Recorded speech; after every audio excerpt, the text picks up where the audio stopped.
Soul brother number one, the man you love to hate, some of you. And why you dislike Angel Snub Nub 7? Why you hate Angel Snub Nub 7? I have done nothing to you except bring you or present to you my opinion that I call real truth. My belief that I call real truth. In fact, it is real truth.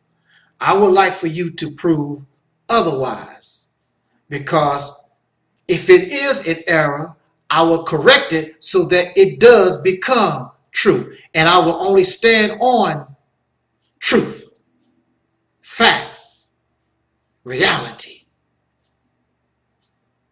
If you stand on truth, truth is foundation, is reality and facts.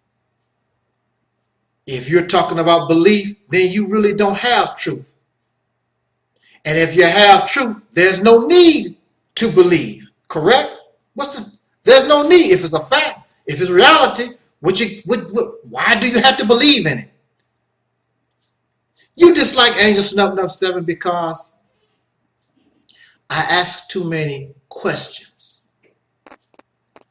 I had an old girlfriend years ago in the beginning of our relationship, and I would ask her question after question after question because I want to know this person, because this person, we could end up being married. So I wanted to know. And one day, she replied, "What's up with all the questions? First of all, if I don't ask questions, how can I know? If I don't do my research, if I don't examine, if I don't analyze, how can I learn? How can I know? You don't want me to know? What are you hiding?"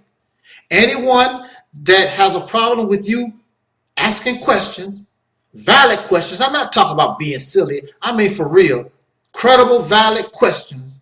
If they have a problem with that, you should be very, very, very cautious.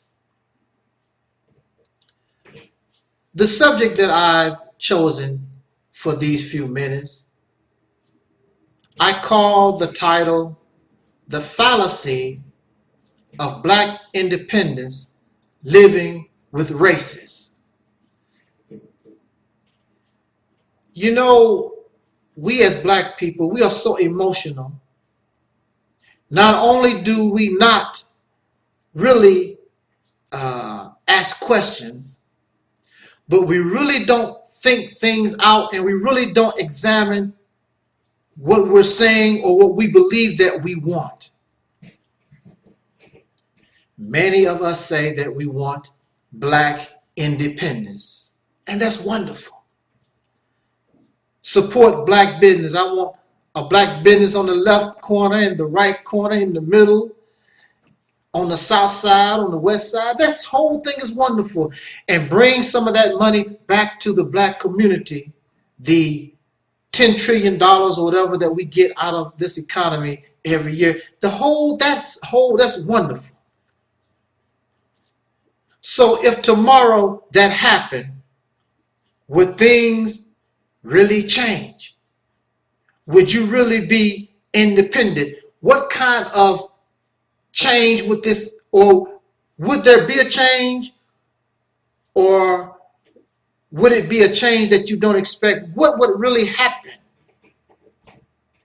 What would really be the result of black economics? Would it really have an effect on black crime, single motherhood,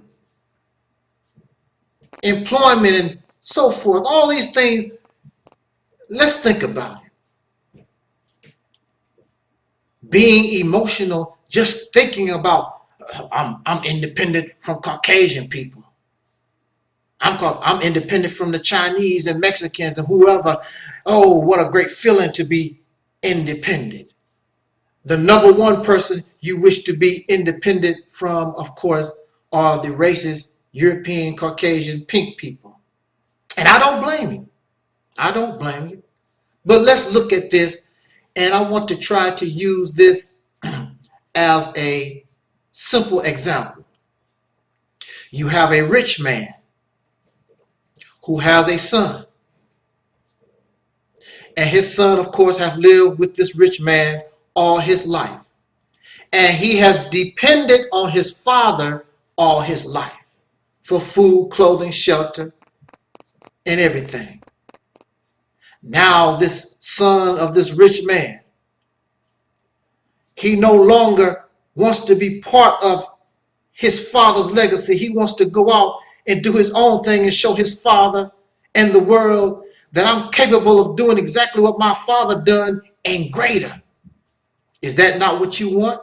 Is that not what you want to show the world, that you can be independent from Caucasian people and you can do what they done and even greater? Is that not what you also want?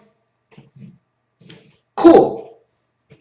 Let's continue this story. Let's continue this example.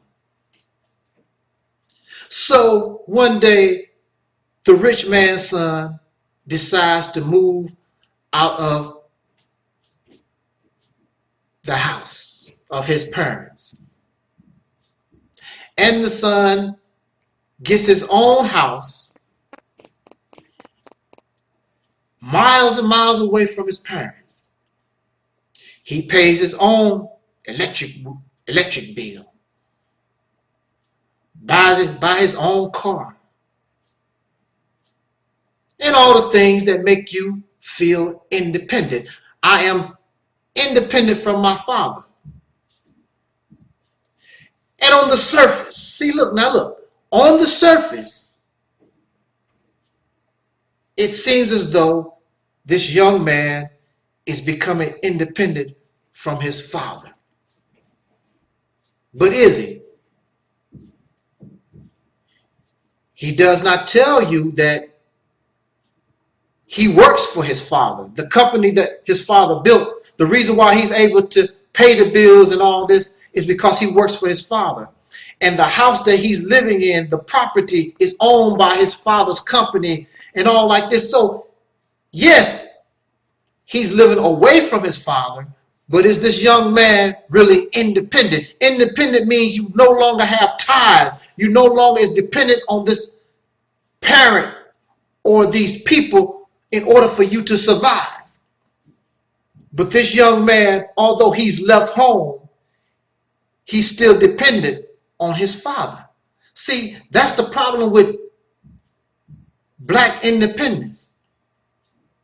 You cannot call yourself and you cannot seek black independence, but yet and still you live with the racists and you still are drawing substance from the very people that you're supposed to be separating yourself from or being dependent upon. Do you understand what I'm saying? So on the surface, it looks good that this young man is doing, seems like he's doing his own thing, but really he's not.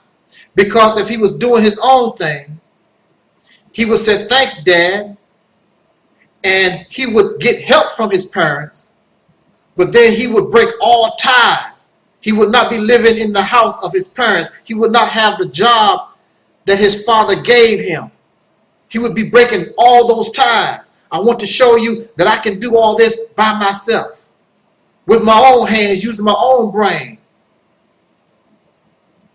So when you get $10 trillion out of the economy of this nation, and you receive it and you're using it for whatever purpose, you're not independent. You're just doing what you should be doing anyway, like all the other people in the society.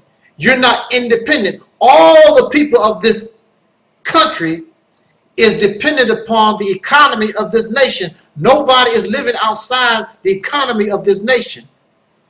So when the dollar drops in value, your dollar drops in value.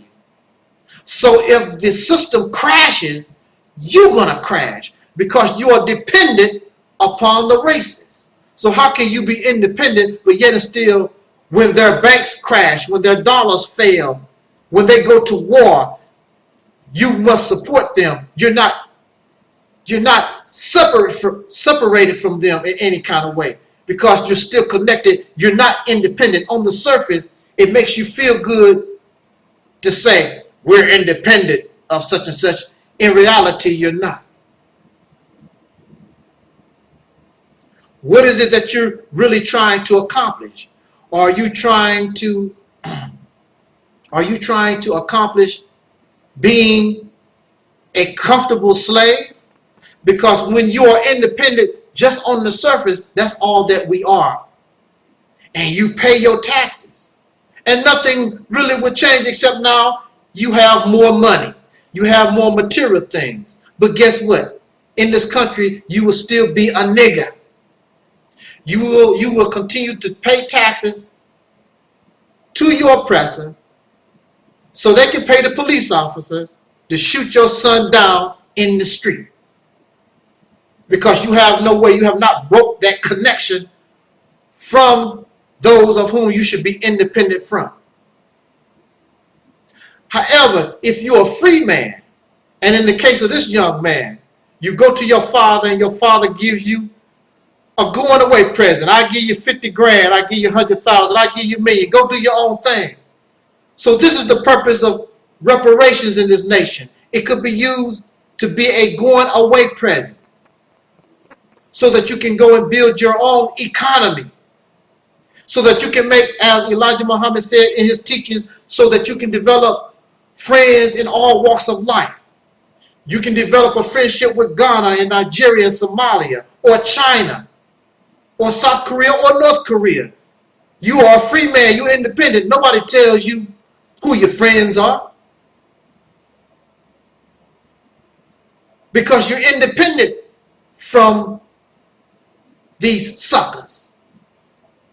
But if these suckers still have some kind of say-so in your life, you're still under their law. You're still under their control. That's not independence. Independent on the surface. So the young man who is still dependent on his father, when his father gets angry, then his father cuts his pay at work. Tells him you need to pay the taxes on that house. And begins to harass his son because he's angry at his son. Just like when these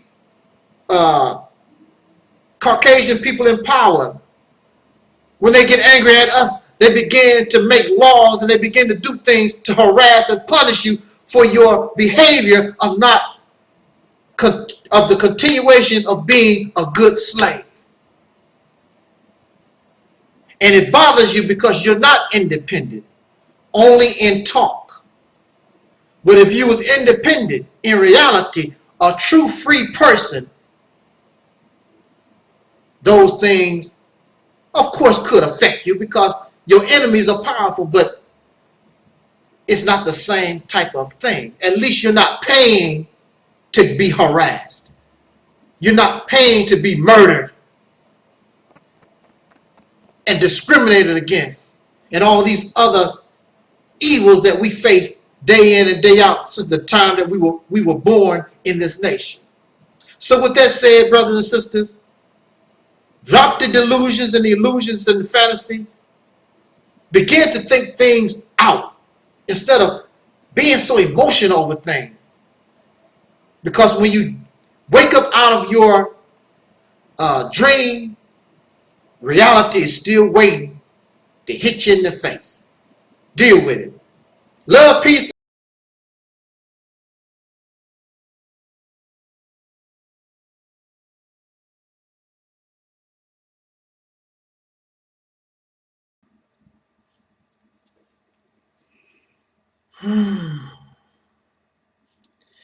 In the name of my ancestors, peace forever and always, and welcome to another, hopefully exciting edition of the Realities Temple on Earth Internet Ministry. I am the host of this particular program, known here on YouTube, Vimeo, Daily Motion, Facebook, and perhaps some other places.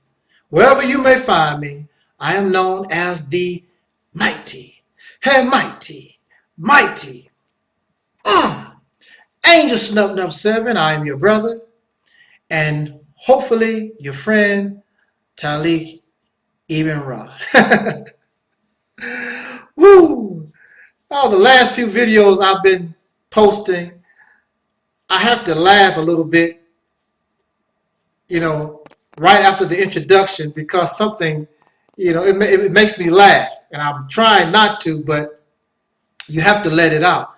I was just noticing, I'm looking at my image in this camera, and because of this sweater, it sort of reminds me of Bill Cosby. And my face is a little scruffy. I need to shave. And I remind myself I don't look like, well, some people say all Negroes look the same, but, I remind myself, remind me that I'm looking sort of like Bill Cosby. Oh man, I don't have enough time to talk about Bill Cosby. He has his own problems, and I definitely don't want to be looking like Bill Cosby. Some woman to jump out the street and accuse me of rape, which, as y'all know, I have been accused of rape and stalking people and all this other crazy stuff. So, I like to get away from that subject for a while. So let us, on this visit, get down, as Gladys Knight and the Pips say, down to the real nitty gritty, y'all. Okay, got about 10 minutes. I'm going to run through this real quick, and I want y'all to buckle down your seats and let's go.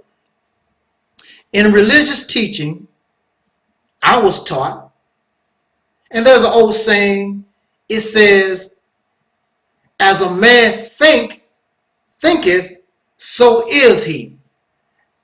As a woman thinketh, so is she. Now, okay, keep this in mind as we quickly go over what I wish to present to us. For the last few months, maybe within the last year, in video posting and in comment sections in various videos, not only on my own video, but on other people's videos, I have been asking the question, prior to the racist Caucasian European people, before they made their appearance and infected dark-skinned people around the earth, did our ancestors, did our relatives call themselves black? Did they call themselves African? We know that our ancestors, our relatives, did not call themselves niggas. But y'all like saying that. I don't know. But I mean, well, if the shoe fits, word. And our ancestors, our relatives did not call themselves Negro. So I'm not going to get, I know for sure I'm not going to get any argument out of that. The word or the key words that I'm putting before us is black and African. Because y'all love that. I'm black. I'm so proud to be black. Black power family. I'm an African, proud African. I'm a Pan-Africanist. We love those words. Pan-Africanist and black. But prior to Europeans, those words did not mean anything to dark-skinned people. If it did, please teach me and show me who these dark-skinned people were or are. Where are they? Why are they calling themselves this prior to Europeans? Racism was designed by Caucasian people in order to create an environment and justification, also as a defense mechanism against dark-skinned people. And they made themselves the supreme race. And they came up with these categories. And the simplest way that you can describe it is black, white, red, yellow, and things of this nature. And they called us black people, and we were made inferior. So you can be Ghanaian or Nigerian or from the Congo or from the Liberia or the Sudan, wherever you come from, you black. Makes no difference to them. It all evolves from a racist construct. And what was that construct designed for? To divide, to make mockery, to justify enslavement, to cause hatred among these who are dark-skinned people, to call you inferior, to call us a curse. As a man think, so is he. So if you think you black, and if you think you African, then you are a savage and you are inferior and you are a curse. And as a man think, so is he. And look at our condition today, and we're still calling ourselves black and Africans, and we are still inferior, whether you like it or not. And we still feel as though we're cursed. In fact, some of us even teach that we're cursed. Made mockery of. Matter of fact, we make mockery of ourselves. We still live in a slave-like condition. All the things that reflect African and black. These are not labels and descriptions of our choice. This was the choice that was forced upon our ancestors and relatives by a conqueror and an oppressor. So now we have black supremacy. And we have these Kemetic teachings and all this Kemetic spirituality stuff and raising melanin. Melanin is black and all this kind of stuff. And if you really listen to it, and if you take the black out and put white or pink, what is the difference between that and Caucasian pink racism? There is no difference, because what has happened is this is a child of, a cousin of, it is the baby of, and it is a response to the original racism, the pink racism. It is both the same concept, because it came from the same place. The Honorable Elijah Muhammad said in his teachings, and he called the Caucasian pink people the skunk. The skunk of the planet Earth.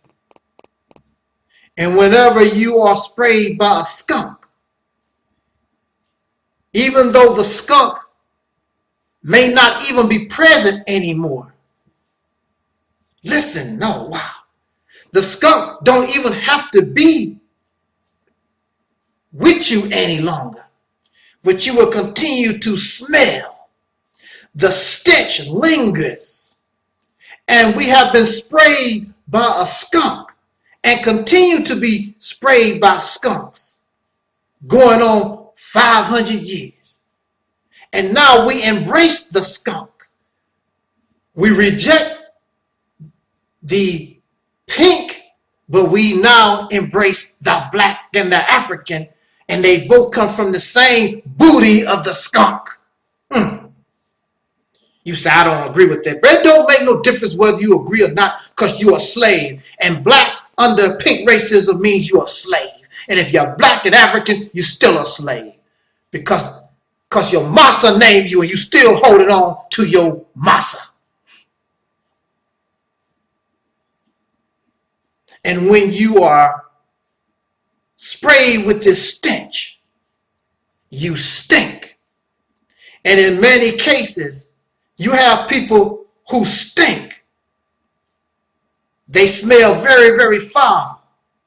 And you will tell them, say, man, don't you think you need to take a bath? You very offensive.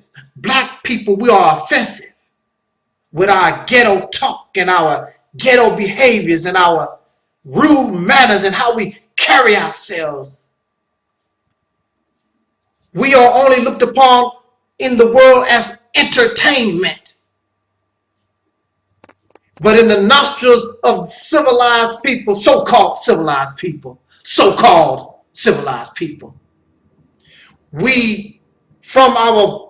from us, there rises up a foul aroma, stench. And for some people, when you tell them they stink, they act like they're proud. Damn, man, woo, you stink. And they laugh. They don't seek to take a bath. Matter of fact, some people don't even believe you. Oh, man, come on, stop playing.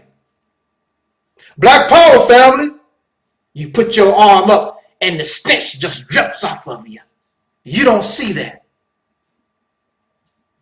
You've been sprayed by a skunk, and because you have turned the stench black, now you don't mind being funky.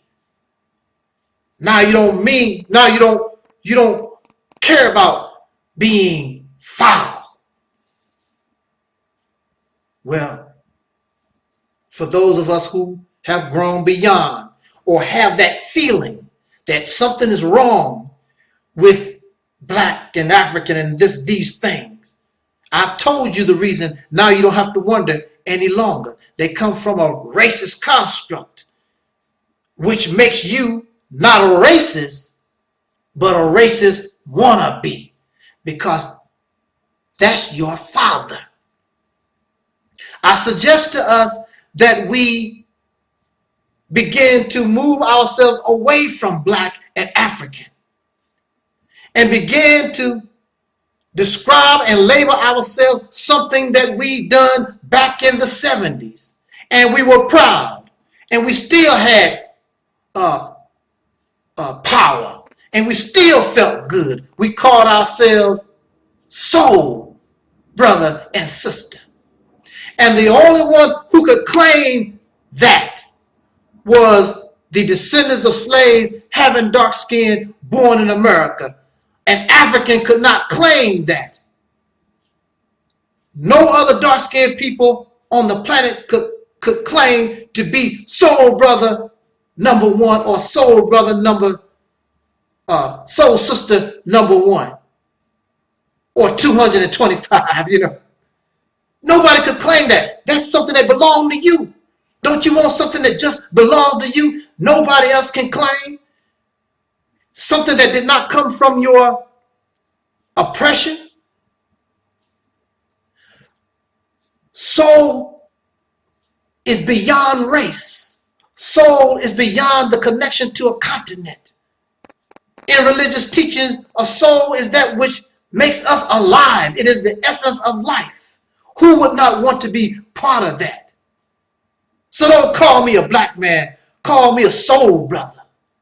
Don't call her a black woman. Call her a soul sister. But we have to evolve into the reality of what that really is. Because it is godhood. It is king and queendom. It is all those things. But it's something that only belongs to you. It's nothing but ours. Nobody else can lay claim to it. Because we are, and we have proven during our sojourn in this nation that we are the essence of life. Through all our hell, we're still happy. Thank you for listening. Jot down your comments. Love, peace, and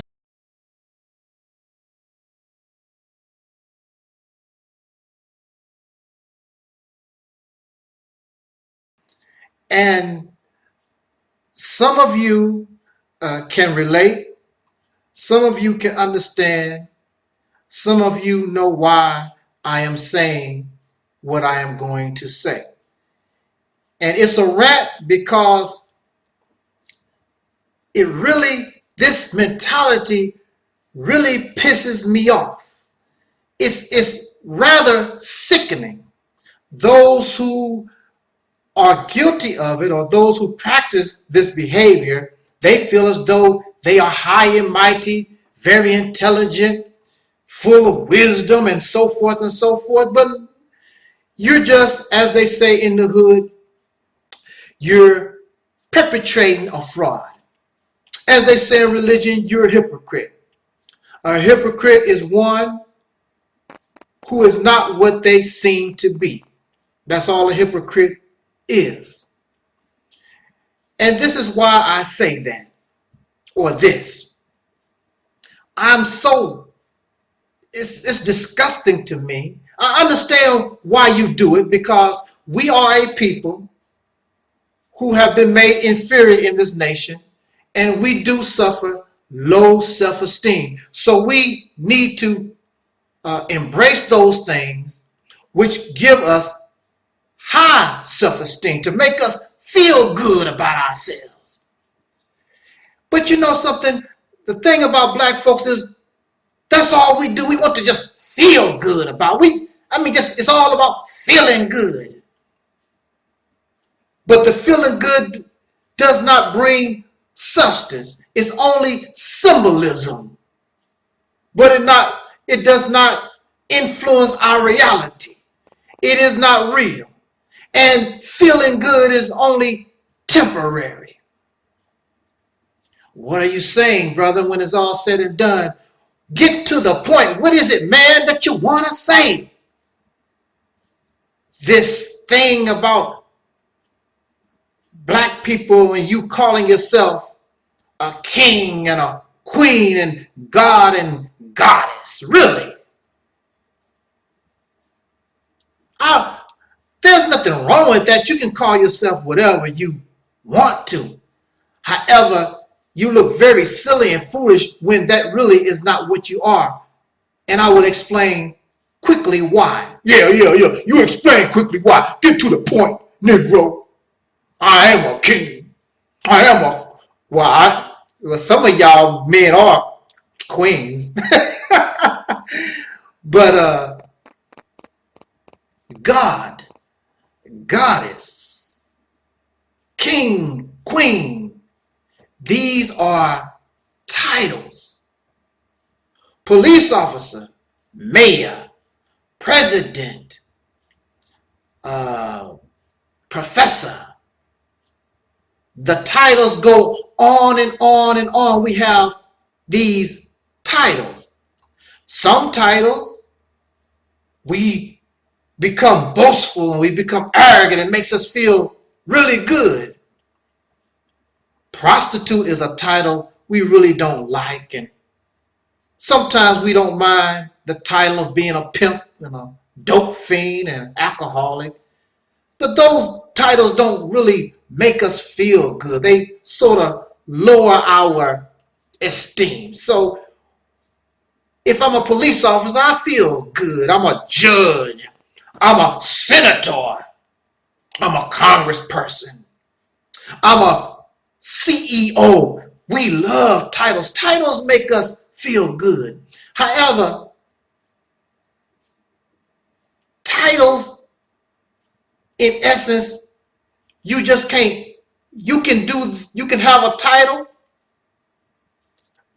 but also most times you have to earn that. You can't just be president. There is a criteria. There is qualifications that you must abide by in order to become the president, not only of the United Snakes of America, but a president anywhere. Or the CEO. You must qualify to be that. There is something that you must accomplish in order to earn that title of a doctor. You can't be a doctor and the only thing you've done all your life is drive a truck. Years and years of school, years and years of learning in order for you to become a doctor and a dentist, surgeon, and whatever. A title, these titles must be earned. And then most times you get a degree or a certificate or something to show that you have qualified for this position. But we call ourselves God and Goddess and kings and queens. What did you do to qualify? What did you do to earn that title? Except I'm black. I'm filled with melanin. That's the only thing that qualifies you to be a God and a goddess and a king and a queen. That's all. The thing about the descendants of slaves born in America having dark skin is we always want something for nothing. You want to be a king. You want to be a god. You want to be a goddess and all these different things, a queen. Yet you have not earned that title. You want something for nothing. You are a king and a queen. What do you rule?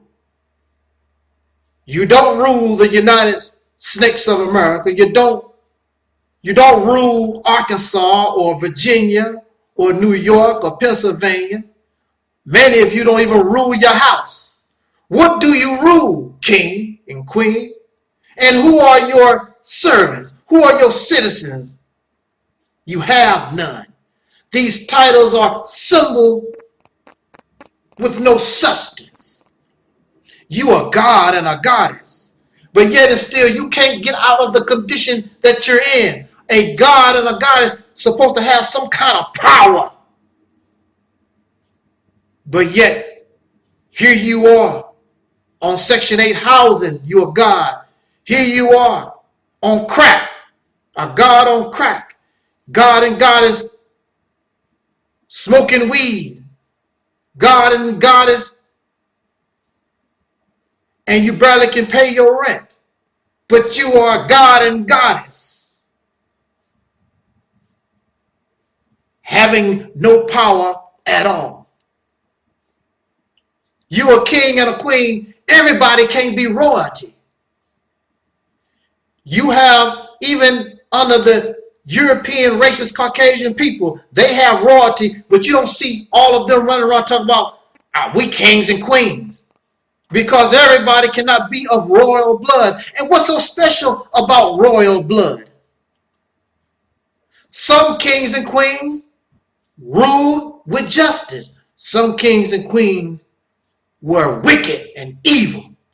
And see, that's more so the category that you fall in. Unjust, an oppressor, bias, especially when things don't go your way. You ready to murder. You are a God and a goddess. What kind of God are you trying to be with a reefer in your mouth? thing going up your nose. Foul mouth. Mother this. Kiss my this. What kind of God are you trying to be? I wonder about that. Nasty people running around, actually even on social media, out in the public bragging about how you suck a penis, lick a vagina, lick booty. Woo! And many of y'all, you are God and a goddess, but you still call yourself a nigger. Well, it's nigger. It's nigger, N-E-G-U-S, all that crazy. You know nigger. No, you call yourself a nigger. So you use profanity that you learn from your massa. And you smoke the dope that you learn from your massa. And you drink and get drunk that you learn from your massa. All these things, but you are God and goddess, and I'm different. I'm black conscious. Y'all make me so sick. I can't stand it. And that's why your big boys, they're guilty of this. That's why they don't mess with me. Because they know, I know who you really are. And since they know y'all caught up in these fairy tales and delusions, and you just want to feel good, so they just make you feel good. I don't want a husband. I just want some sex. I want to feel good. And so that's all that man gonna give you is some sex, and y'all feel good.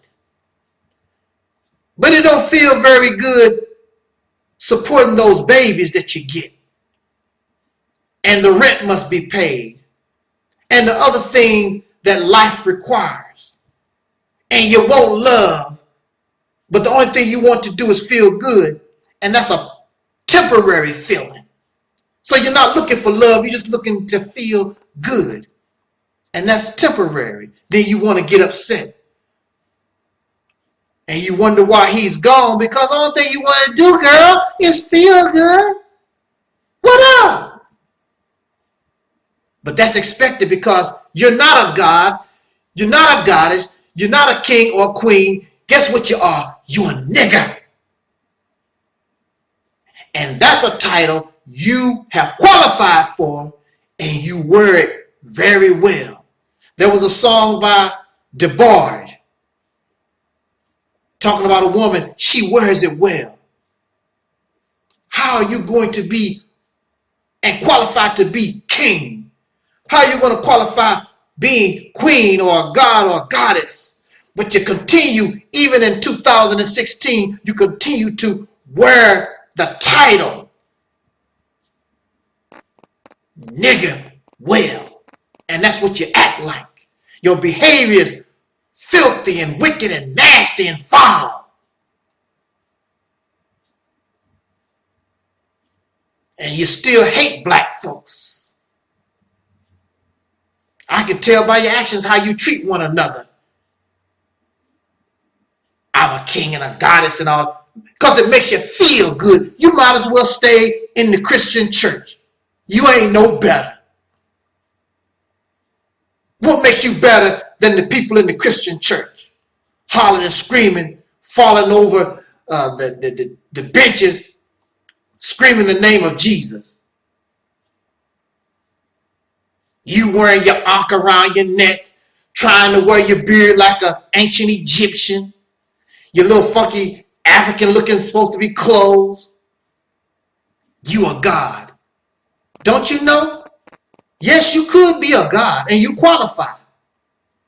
Because the devil, Satan, Lucifer, is a god also. So maybe you're correct. Maybe you are a wicked king and a queen. And maybe you are God, a devil,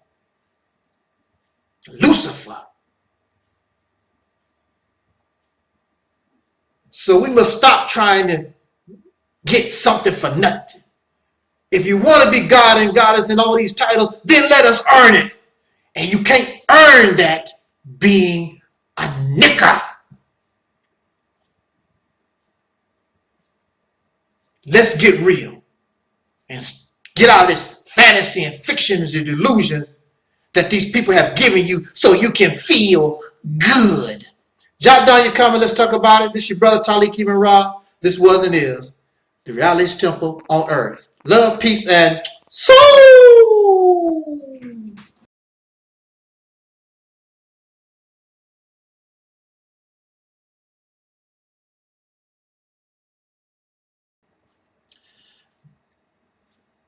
I want to express something that I have learned as I mature in the struggle.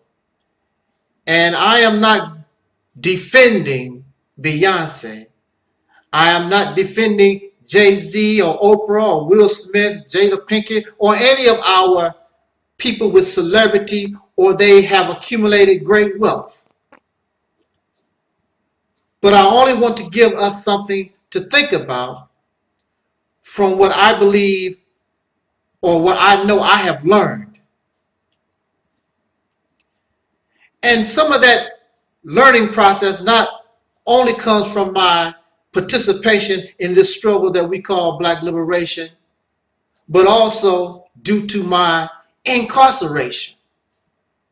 As many of you know, and I have told the story many times, that I was unjustly incarcerated. And during my time of incarceration, I fought my oppressors. I fought my terrorists tooth and nail for a long, long time. And I had those who would be considered my peers. They were also claiming that they wanted the same thing that I wanted, and that was our freedom from incarceration. So I would fight tooth and nail 24 hours a day, day and night. That's all that was on my mind. And I would think, and I thought that those who claimed they wanted the same thing that I wanted, I thought they would do the same thing, but they didn't. I basically was in an environment where I was all by myself fighting the power, fighting the powers that be. How can I be alone when I got all these others around me that claim they want the same thing? How can I be in a struggle for civil rights and Black liberation and Black independence, but it's only a handful?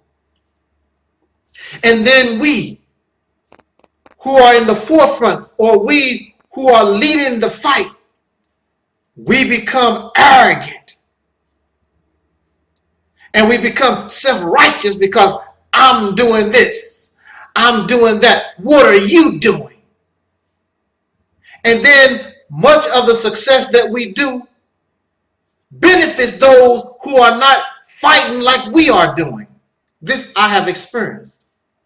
And I became angry at those who were claiming they was fighting the power like me, but really not doing anything. But any type of success that I was able to achieve, they benefit and really did not do anything in the struggle. So this is what I want to present to us.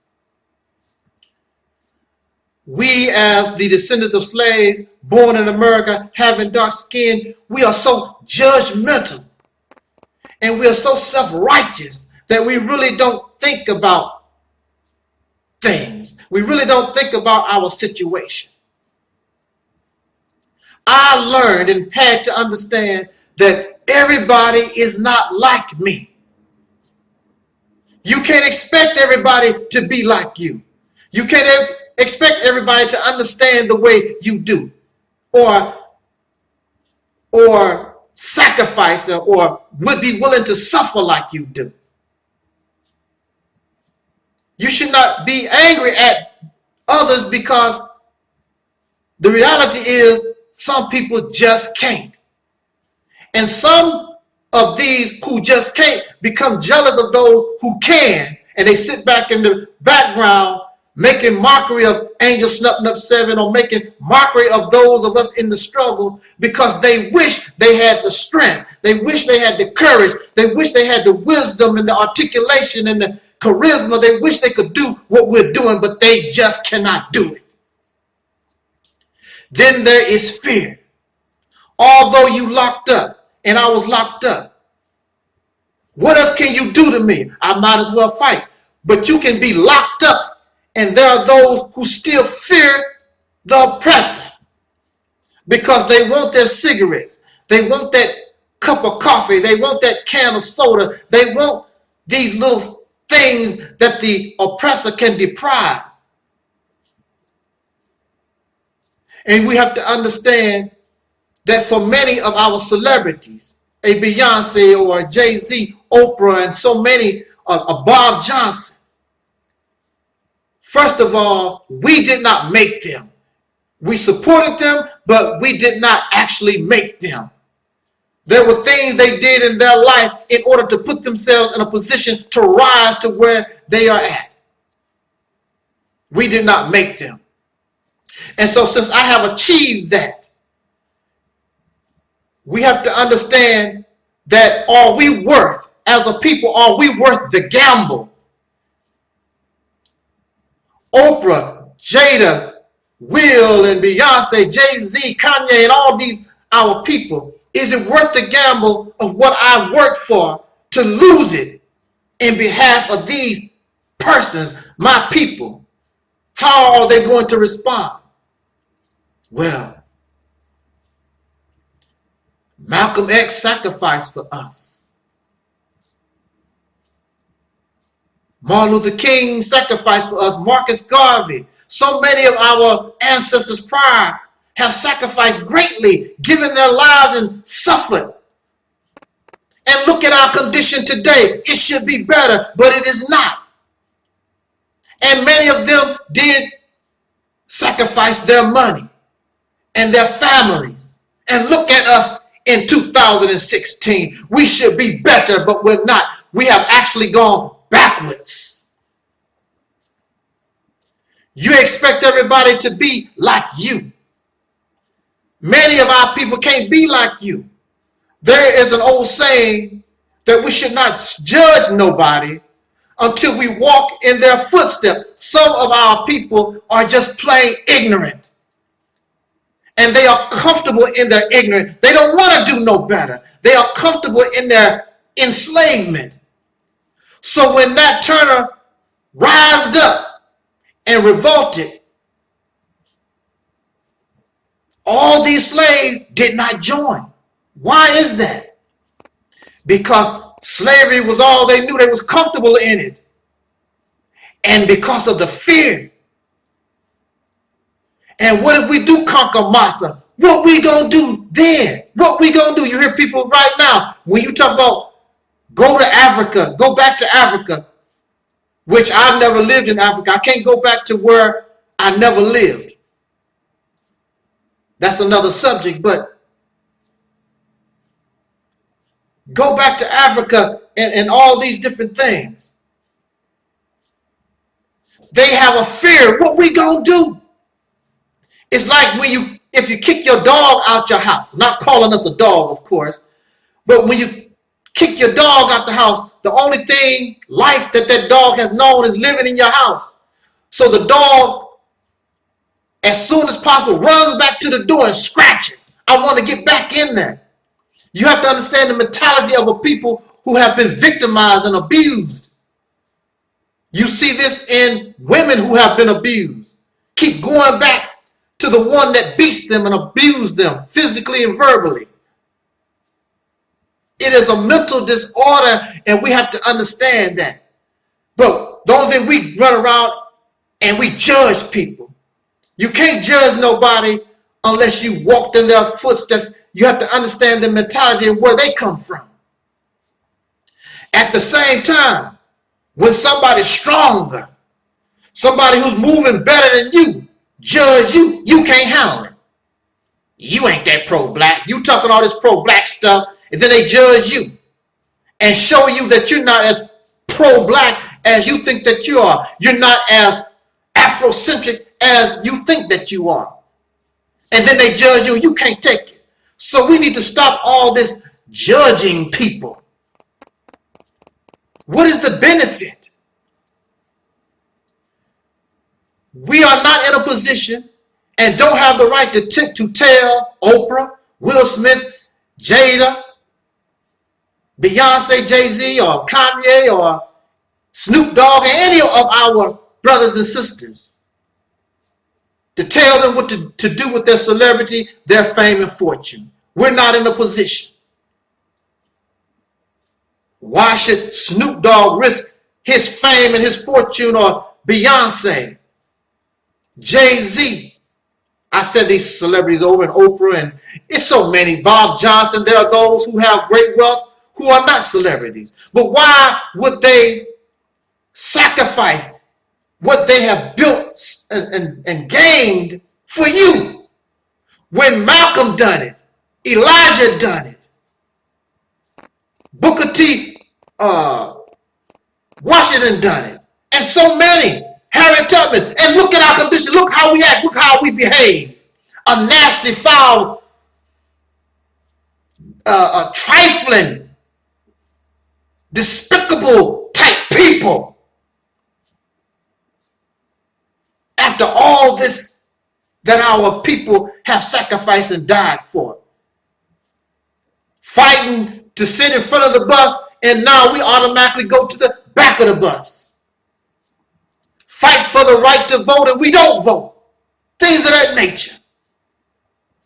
I have grown to understand it's not for me to judge.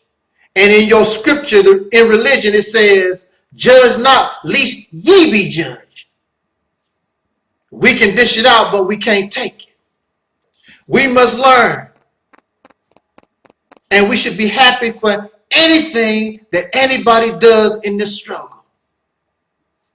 I don't care if it's picking up some aluminum cans and then they donate the proceeds to some black organization. Whatever anybody does, we should be happy. So I thank Beyonce for her video. And I thank all our celebrities for anything that they might attempt to try to do. And I love you. It's not for me to judge. I will continue to do what I feel I need to do. And maybe Beyonce, maybe Jay-Z, maybe Kanye, maybe Oprah, maybe somebody out there might see this video and listen to my words or see my work. And they might say, that person is worthy of support. I might not do it in the public, but I slip them a little something and help them. We must learn to stop judging and being so spiteful and nasty to our people. Thank you for listening.